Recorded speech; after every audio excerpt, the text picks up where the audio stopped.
contexte latino-américain, il y a eu dialogue en République dominicaine, dialogue au Salvador, dialogue au Mexique, au Costa Rica, au Pérou. C'est pour ne citer que cela. Il y a eu bien sûr pas mal d'autres dialogues. Dans le contexte dominicain par exemple, en 1994, qu'est-ce qui s'est passé?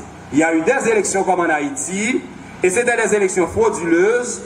Eh bien, en 1994, ce pays a pu dialoguer, les deux leaders, Peña Gómez et Balaguer, ils ont pu dialoguer et ils sont arrivés à une entente, et c'est grâce à cette entente que la République dominicaine ne soit pas, je dirais, ça aurait été une crise qui aurait affecté ce pays jusqu'à maintenant. Mais la République dominicaine a pu faire ce bond. Je rappelle que la République dominicaine a commencé sa lutte pour un nouveau pays démocratique de 1978. Imaginez-vous qu'en 1994, il y a eu une crise comme en Haïti qui aurait perduré jusqu'à aujourd'hui. La République dominicaine n'aurait pas été trop différente d'Haïti. Or, c'est un pays phare en Amérique latine. Il y a eu aussi le dialogue en Bolivie. En Bolivie, il y a eu toute une crise de 1979 à 1995. Mais en 1995, les deux partis politiques de la Bolivie se sont mis d'accord pour résoudre la crise au Parlement. J'ai bien dit, les deux partis politiques en Bolivie se sont mis d'accord pour résoudre la crise au Parlement. Donc, le dialogue politique présuppose des leaders politiques, présuppose une élite politique, et tout cela prend cher, prend corps en quoi dans l'existence de quelques partis politiques. Si un pays a plus de 10 partis politiques, donc ça, c'est un pays qui n'a pas d'élite politique. Je reprends. Si un pays a plus de 10 partis politiques, c'est un pays qui n'a pas d'élite politique. Et d'ailleurs, parmi les 10 partis politiques, il va y avoir au grand maximum 3 grands partis, et les autres seront des partis minoritaires. Là, je vais poser une petite question à 3 mademoiselles. Combien de partis politiques y a-t-il en Haïti? 2, 3 ou 300? Combien de partis politiques y a-t-il en Haïti? 3 ou 300? 3. Vous êtes d'accord avec elle? Combien il y en a? 200, 300, 1000 ou 5? Combien il y en a? Eh bien, officiellement, on dit qu'il y a 200 partis politiques en Haïti. Donc ça fait rire à tout le monde. Comment un pays peut avoir 200 partis politiques?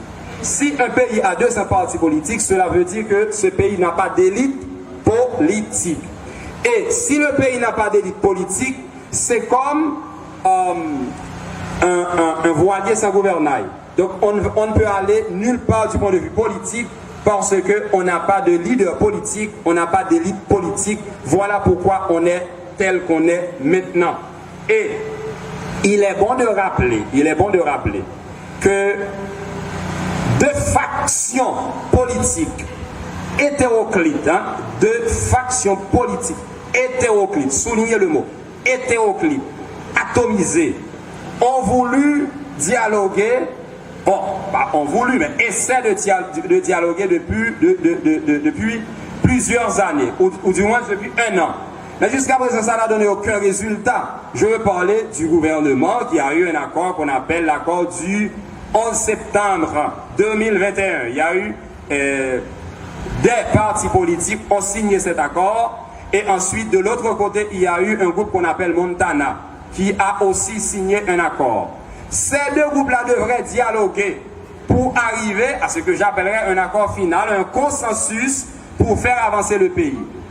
Eh bien, chacun reste sur sa place et dit quoi? Je suis le gouvernement, et le gouvernement n'a aucune légitimité, le gouvernement actuel, et Montana non plus n'a pas de légitimité, mais chacun se réclame le droit d'être le gouvernement.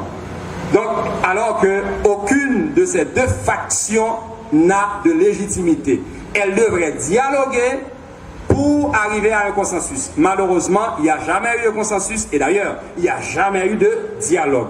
S'il n'y a pas eu de dialogue, en fonction de mon approche, entre guillemets, théorique au début, cela veut dire quoi? Que Montana et le gouvernement, ils se veulent la mort l'un de l'autre. Voilà ce que cela veut dire. Quand on ne veut pas dialoguer, c'est qu'on ne reconnaît pas l'autre. Si on ne reconnaît pas l'autre, on veut tout au moins son inexistence. Montana veut l'inexistence totale du gouvernement et le gouvernement veut pareil pour Montana. Donc ils n'ont pas cette capacité de dialoguer. Pourquoi? Parce qu'ils n'ont pas eu cette culture. Il y a une culture, l'absence totale de culture de dialogue en Haïti. Et l'absence totale de culture de dialogue, c'est une culture de mort. Voilà pourquoi on a autant d'insécurité, autant de morts en Haïti.